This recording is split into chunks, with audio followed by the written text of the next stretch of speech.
Flux libre avec GL Events, acteur de référence des métiers de l'événement depuis plus de 45 ans.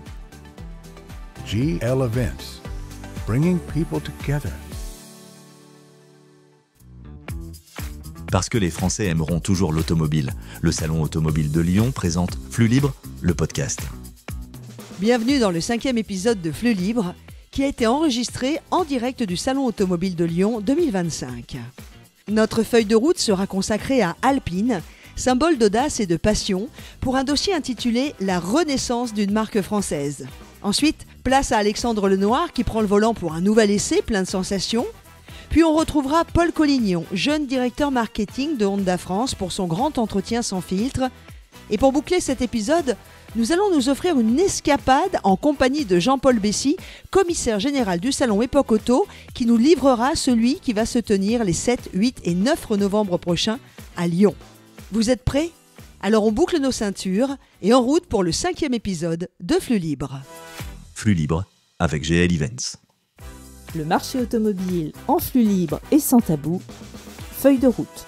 Notre feuille de route prend la direction de Dieppe. Nous allons parler d'une marque mythique profondément française, née à Dieppe en 1955, qui fête donc ses 70 ans et qui, après une traversée du désert, revient plus que jamais sur le devant de la scène. Il s'agit d'Alpine. Avec nous, deux invités pour explorer cette renaissance. Philippe Quetto, bonjour. Bonjour. Directeur de Alpine France, et Betty Wending. Bonjour. Directrice marketing Alpine France. Alors pourquoi je vous ai invités tous les deux ? Tout simplement parce que je veux vraiment qu'on prenne le temps de comprendre comment vous avez réussi à faire qu'Alpine soit en haut de l'affiche. En un mot chacun, que représentent pour vous les 70 ans d'Alpine ? Alors le mot qui me vient à l'esprit, c'est passion.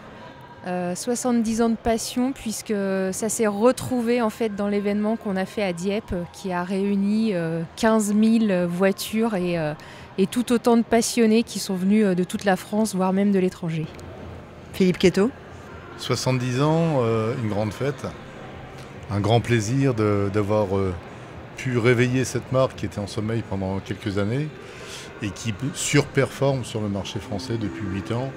Et un anniversaire qu'on a célébré avec tous nos clients, et ça, c'était génial. Alpine, c'est une histoire commencée avec Jean Rédélé à Dieppe, ce concessionnaire Renault, Philippe, qui a eu une super belle idée. Qu'est-ce qui, selon vous, reste dans l'ADN, dans les modèles d'aujourd'hui ? Ce qui nous reste, c'est clair et c'est simple, c'est l'agilité, la légèreté.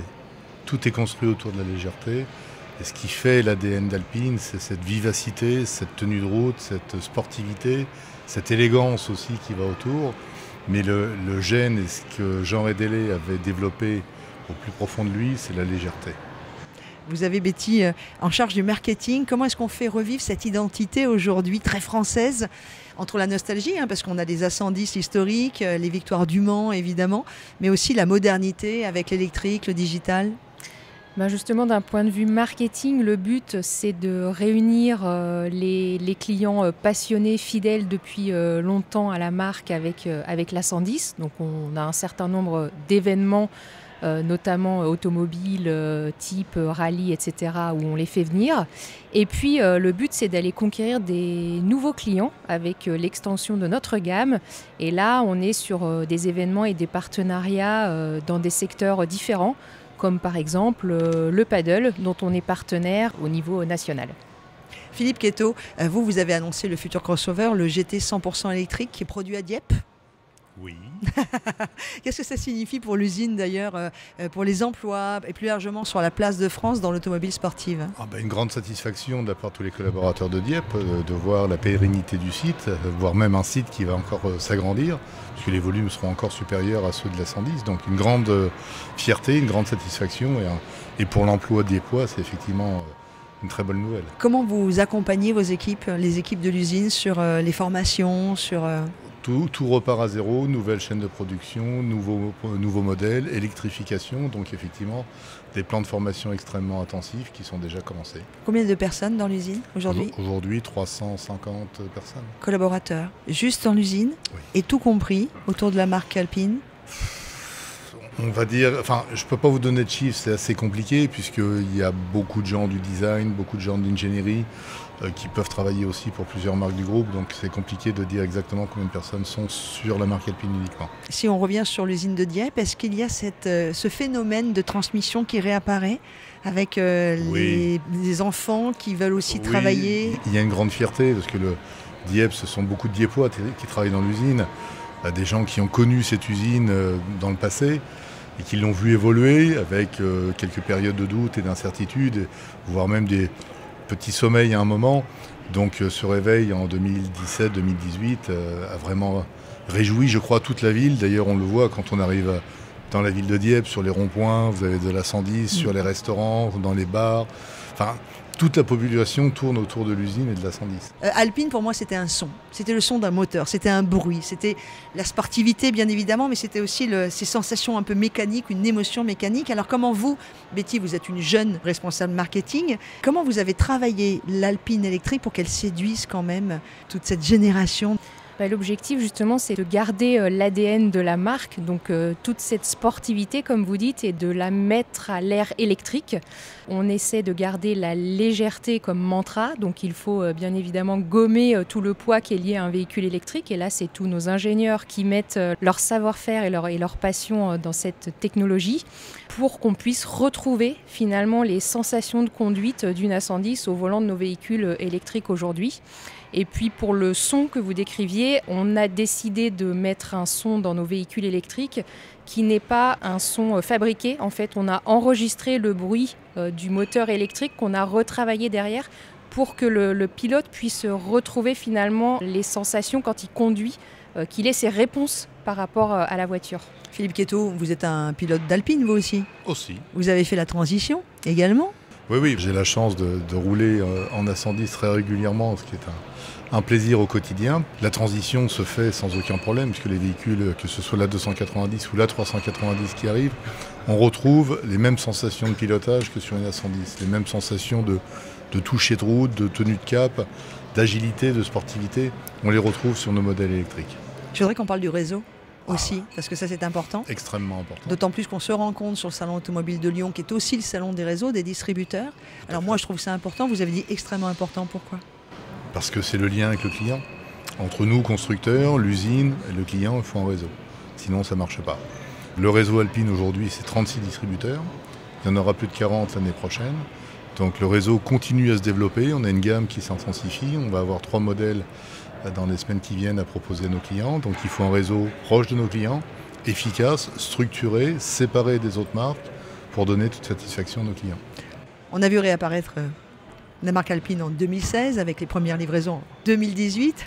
Quel était le type de vos clients, les premiers qui ont repassé la porte des concessions et du réseau Alpine ? Alors là, j'avais la chance d'être là, déjà à cette époque, tout client. Un truc de dingue. Des clients qui ont sauté sur la voiture, qui ont réservé les premières sur Internet parce que leur oncle, parce que dans leur jeunesse, parce que souvenir, parce que quelqu'un dans la famille en avait une et c'était un souvenir de jeunesse. On a eu une population de gens très typés, track day, sorties circuit, qui sont jetés sur la voiture, qui correspondaient tout à fait à leurs besoins. Des gens plus jeunes qui sont tombés amoureux de la voiture et des gens plus âgés, nostalgiques, qui ont bien connu cette époque, Rédélé, la 110, la route des Alpes, etc. Les rallyes, il ne faut pas oublier qu'on a été champion du monde de rallye, enfin, tout un palmarès sportif extraordinaire qui a réveillé beaucoup d'émotions. Et rappelez-vous, les 1955 premières, la série limitée première édition, ça a été vendu en 2 jours. Et il y avait énormément d'attentes tellement tout le monde la voulait. En 2 jours, tout était vendu, sold out. En France, tous les quotas qu'on avait mis, vendus le premier jour. Aujourd'hui, quand je commande une Alpine, j'ai un temps d'attente de combien ? Suivant le modèle, mais entre 2 mois, 2 mois et demi. L'alliance avec la renaissance aussi de la Renault 5 électrique, la Renault 5 Alpine. Et la A290, qui a la bouille de la Renault 5 électrique. Comment vous avez travaillé ça ? C'était aussi un besoin client sur un marché de niche qui n'existait pas. Une petite voiture sportive typée urbaine, périurbaine, Exceptionnel. il n'y avait plus sur le marché. C'est la seule Alpine que j'ai essayée. Donc, Mais je dis ça, je dis rien. Bah, il faudra qu'on se rapproche. Mais on a senti un besoin client, on a senti qu'on pouvait créer une nouvelle fois, ce qu'on avait fait avec la 110, qu'on pouvait créer un marché. Donc il est en train de se constituer aujourd'hui et bizarrement on voit pas mal de constructeurs qui sont en train de vouloir copier notre idée avec un véhicule qui attire toute la sympathie, qui se vend plutôt bien. Qui est plus accessible également. Qui est plus accessible. En termes de prix. Mais c'était un nouveau pari de la marque Alpine et un pari gagnant. Betty, on se rencontre sur le Salon automobile de Lyon avec une très très belle exposition. On va reciter les modèles qui sont présentés. Pourquoi ces modèles ont été présentés sur le Salon automobile de Lyon ? Alors aujourd'hui, on fête les 70 ans de la marque, donc notre souhait sur le Salon de Lyon, c'était d'avoir à la fois un stand qui présente nos modèles actuels et nos nouveautés, et également une zone avec ce qu'on appelle des anciennes pour montrer tout l'héritage justement de la marque. Donc sur la zone des anciennes, nous avons notamment une A106 par exemple, qui est une voiture mythique de la marque Alpine. Et puis sur notre stand, je dirais moderne, nous présentons notre tout nouveau modèle, l'A390, qui sera commercialisé d'ici la fin de l'année. Si je vous demande la feuille de route pour 2030, Philippe Quetto, l'avenir, le demain. J'ai bien peur qu'on se revoie avant. J'espère bien. 2030, dans le monde automobile, c'est proche, mais c'est quand même un petit peu loin. On sent qu'il y a quand même beaucoup d'agitation dans le milieu de l'automobile, dans tout ce qui est environnement, dans tout ce qui est fiscalité. Nous, on a un plan qui est clair sur l'électrification de nos véhicules. Le Dream Garage qu'on a proposé, qu'on a présenté avec 6 voire 7 nouveaux modèles d'ici 2030 avance, puisqu'on en a déjà 3 qui sont en cours de présentation. Je crois que pour la fin de ce plan Dream Garage, on aura l'occasion de refaire un petit point sur l'avancement de nos produits. Est-ce que vous allez aussi développer la gamme Alpine comme le fait une autre marque concurrente allemande, c'est-à-dire que chaque modèle est présenté dans les 3 motorisations, thermique, hybride et électrique ? Pour l'instant, on est sur l'électrification. On le sait, produire en France, ça a un coût. Pas de crainte pour l'usine de Dieppe, pas de crainte pour la fabrication, le Made in France de Alpine ? Des craintes, il y en a toujours dans notre milieu. C'est un choix assumé par le groupe. Et c'est un choix qui me paraît extrêmement légitime, notamment pour une marque qui s'appelle Alpine. Betty Wending, vous roulez avec quoi ? Alors avec un Austral Esprit Alpine. Vous avez déjà essayé une Alpine, évidemment. Bien sûr. Alors les sensations d'une jeune femme au volant de cette voiture incroyable ? Alors moi, j'ai pas toute l'expérience de Philippe, mais effectivement, quand j'ai pris le poste, quelques jours après, je suis allée faire des tours en A110 sur le circuit Bugatti du Mans. C'était une bonne entrée en matière et c'était assez extraordinaire. Alpine, depuis le début de l'année, c'est combien de ventes ? Je ne les compte pas exactement ce matin. Ce que je peux vous dire, c'est un chiffre que j'ai en tête et qu'on a encore regardé avec Betty hier. On a dépassé les 15 000 A110 en France. Depuis le début, le lancement de la 110. Depuis le retour de la 110, on a dépassé les 15 000 véhicules en parc en France, ce qui est juste un chiffre extraordinaire, qui est bien au-delà des espérances qu'on pouvait avoir quand on a travaillé sur le dossier dans les années 2015-2018. Donc c'est un succès absolument extraordinaire. On ne peut pas se quitter sans parler sport mécanique. Alors Alpine, on est présent un petit peu partout, de la Formule 1, en endurance avec le WEC, en GT4 face à des marques assez prestigieuses, l'Alpine Cup qui est un championnat monotype où on a 20-25 Alpines qui prennent le départ de chaque meeting. Donc oui, on a la 110 Rally aussi, donc on est sur toutes les activités sportives et je crois qu'on est un des seuls constructeurs à être sur toute cette palette d'activités. Demain, quelqu'un qui ne connaît pas du tout Alpine arrive chez vous, ça peut arriver, hein ? Que lui diriez-vous pour vendre Alpine ? Betty ? De l'essayer. Voilà, j'aurais répondu la même chose. On est en phase. C'est l'objet, tout le monde le connaît. Le look, la forme, l'attirance du regard. Je pense que le véhicule est dans la rue maintenant suffisamment, le véhicule est connu. Là où il est moins connu, c'est derrière le volant. Tout ce qui se passe entre le siège et le volant, c'est exceptionnel. Et c'est moi qui suis entre le siège et le volant prochainement, ça tombe bien.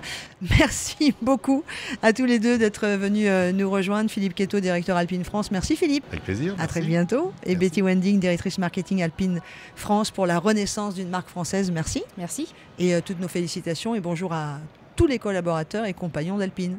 Avec plaisir.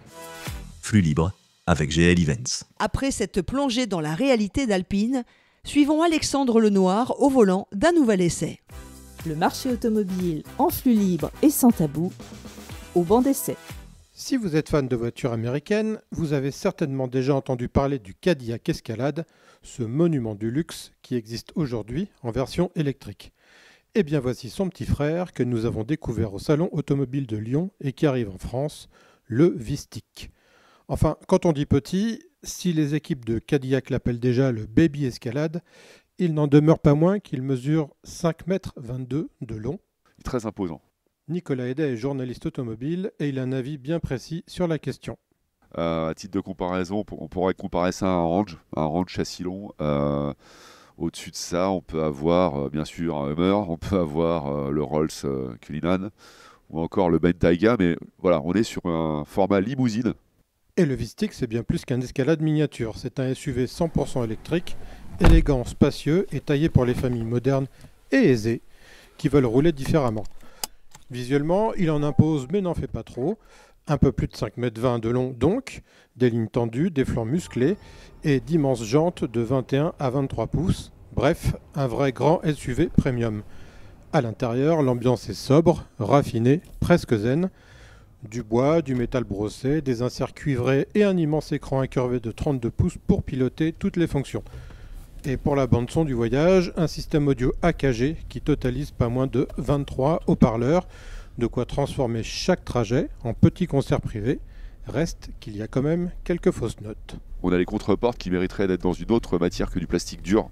On n'a pas de moquette au niveau des bas de contreporte. Résultat, on peut avoir des objets qui se baladent, ça fait du bruit. C'est pas dit d'une voiture de plus de 100 000 €, parce qu'on a plus de 100 000 € quand même. Hein. Côté confort, Cadillac sait y faire.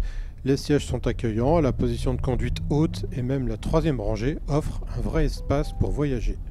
Le toit panoramique inonde l'habitacle de lumière, ce qui renforce l'impression d'espace et de sérénité.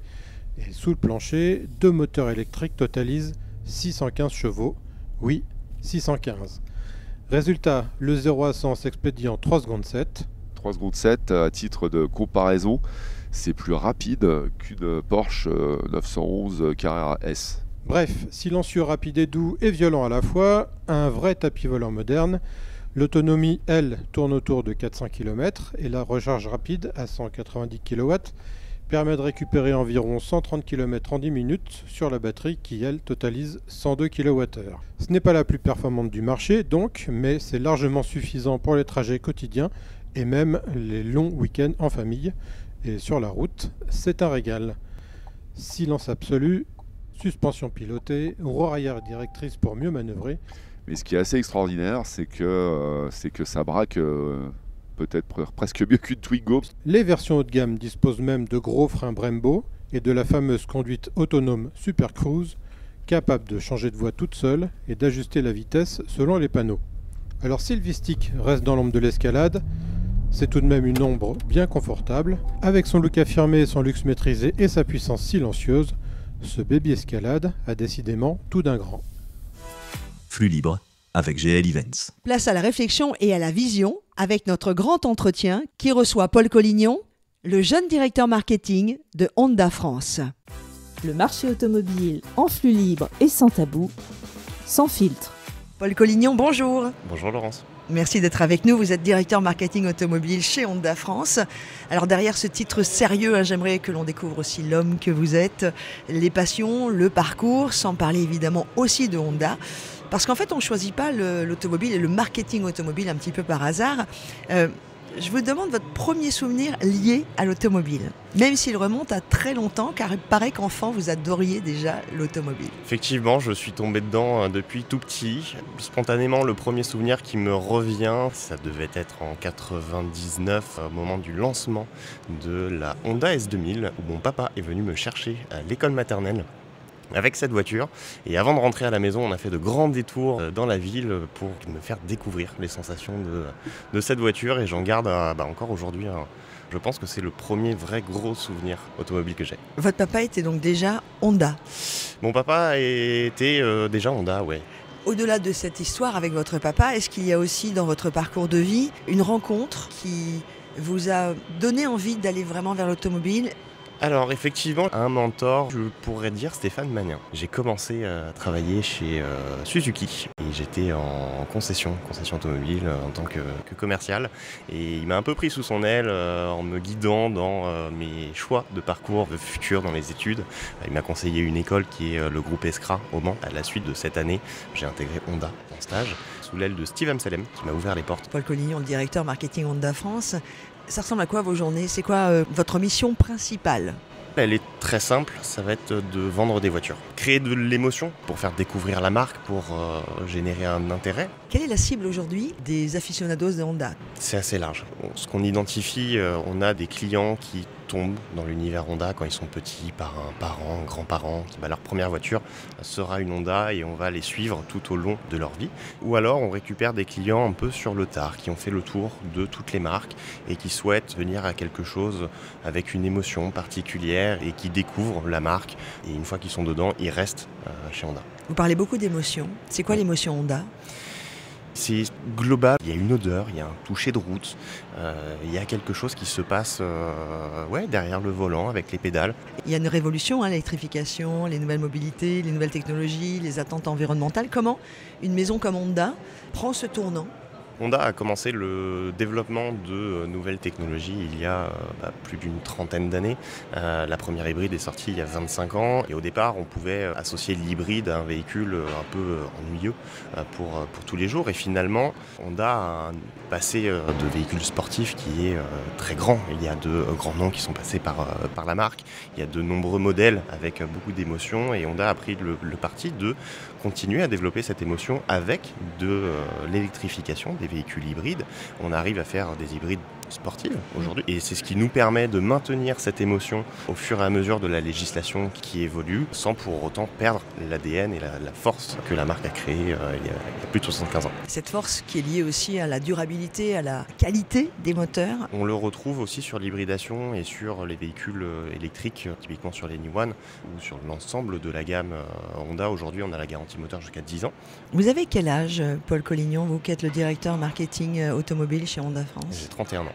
31 ans et vous êtes accolé à une histoire qui en a plus de 70. Qu'est-ce que ça crée chez vous? Est-ce qu'il y a un héritage, un poids de l'héritage? Forcément, puisqu'on a une très grosse communauté de passionnés de la marque. Aujourd'hui, si on s'adresse aux passionnés des moteurs VTEC, ils ne changent pas forcément vers l'électrification. Donc il faut aller chercher de nouveaux clients, travailler l'histoire de marque. Il y a beaucoup de boulot. Et comment on parle à la maison mère, là-bas au Japon? Comment ça se passe? On a des directives qui émanent du Japon, puis après du siège européen qui se trouve à Londres.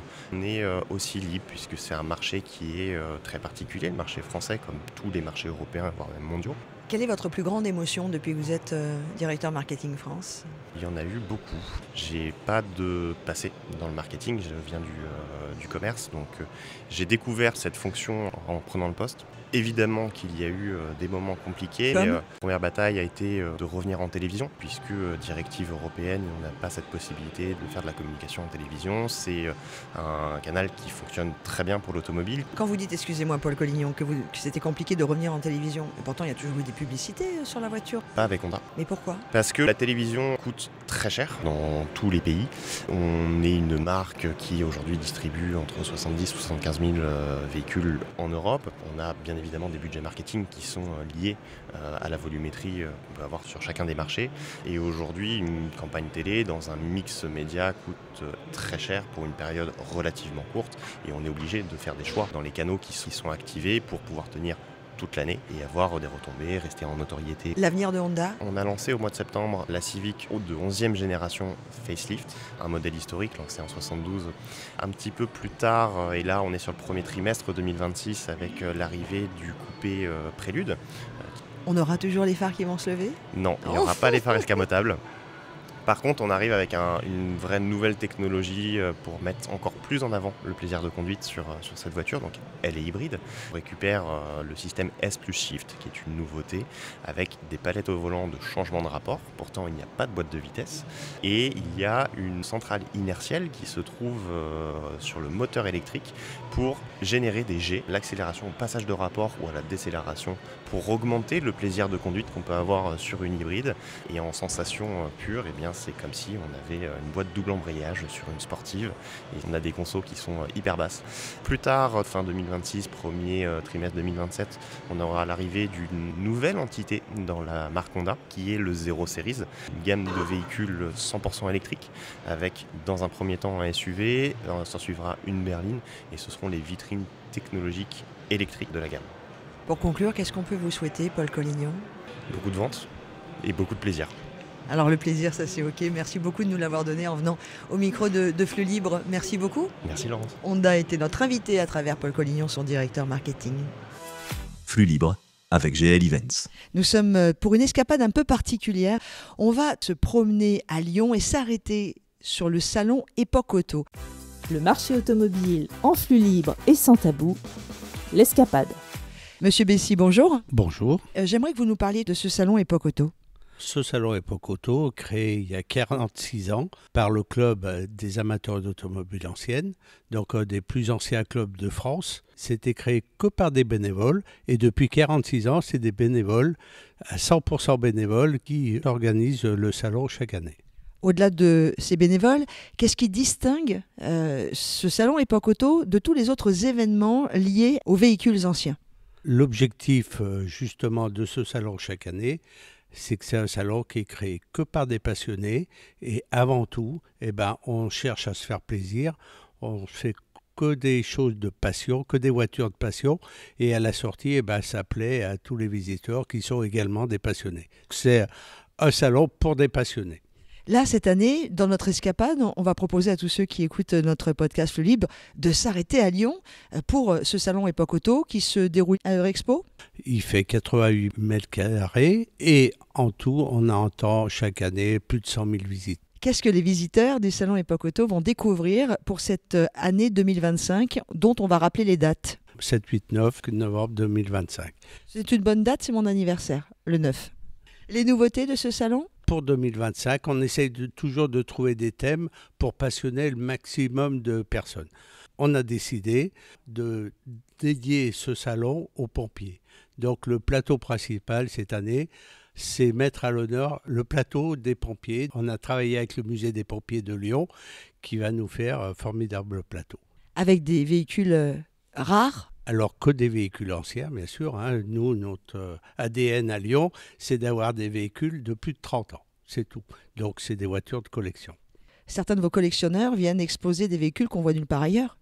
Alors, bien sûr, on a un gros réseau au niveau de l'international et on arrive à avoir déniché des véhicules qu'on ne trouvera pas ailleurs. Un exemple, cette année, vous pourrez admirer la DS du général de Gaulle qui vient d'être restaurée, qui vient d'être finie d'être restaurée par les ateliers des Chevrons. Elle a été à l'Élysée pendant les journées du patrimoine et elle vient chez nous à partir du mois de novembre. Les Français aimeront toujours l'automobile, Monsieur Bessy, à savoir que les plus jeunes également sont de plus en plus au rendez-vous. Que faites-vous également dans l'organisation d'Époque Auto pour plaire à la jeune génération ? On a un plateau avec les supercars. C'est que des véhicules extraordinaires, des véhicules qui ont été tirés maximum à 50 exemplaires. Pour les sortir des garages, c'est très compliqué parce que c'est des gens qui roulent très peu avec ces voitures, qui ont une très très grande valeur. Et cette année, pour les admirer à Époque Auto. Est-ce que vous pouvez me donner des images, puisque nous sommes en podcast, en audio, de ces fameuses voitures, par exemple ? Quelques noms ? Si je vous dis Bugatti... Déjà, le B100, c'est une voiture très rare. Les Bugatti, on n'en voit pas dans les rues tous les jours. Et en plus, on aura l'honneur cette année d'accueillir le fils à Ettore Bugatti, Michel Bugatti, qui viendra justement chez nous.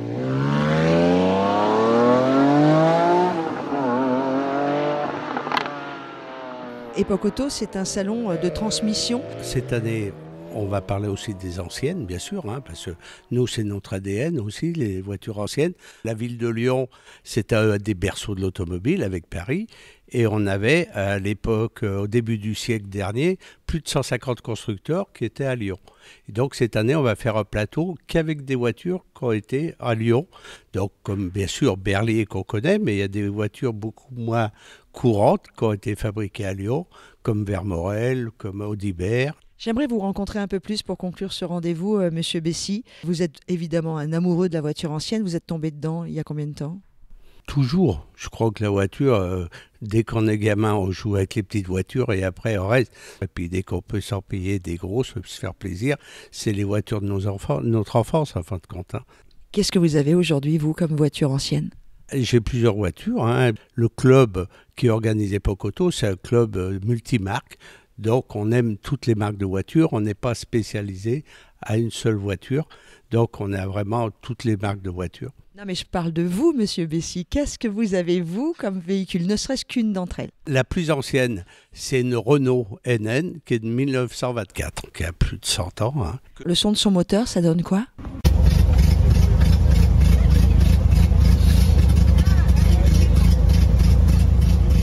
Je suis après la restaurer. Elle fait un bruit, si vous ne roulez pas vite bien sûr avec, c'est un torpedo. C'est une voiture très très ancienne bien sûr.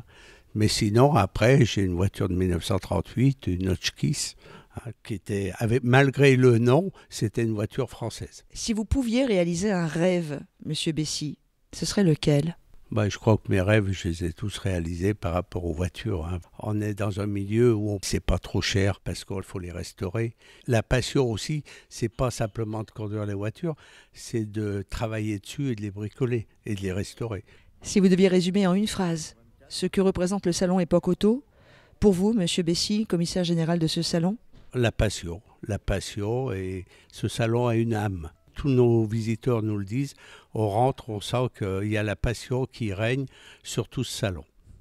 Merci beaucoup, Monsieur Bessy. On rappelle donc que Époque Auto, ça va se dérouler à Eurexpo, ici à Lyon. Je vous laisse redonner ces dates incroyables, puisqu'il en est une qui est mon anniversaire. Le 7, le 8 et le 9 novembre. Vous ne m'avez pas dit quel jour aussi de l'anniversaire ? Le 9. Le 9, d'accord. Et pas l'année alors ? Non. Merci beaucoup. Flux libre avec GL Events. Nous voici arrivés à la fin de notre 5e épisode de Flux libre. Merci à tous nos invités pour leur passion et leur temps, et à vous qui avez pris le temps de nous écouter, peut-être d'ailleurs en roulant. On vous donne rendez-vous très bientôt pour de nouvelles rencontres et de nouvelles émotions automobiles, et ce sera pour le 6e épisode de Flux libre. C'était Flux libre avec GL Events, acteur de référence des métiers de l'événement depuis plus de 45 ans. GL Events, bringing people together.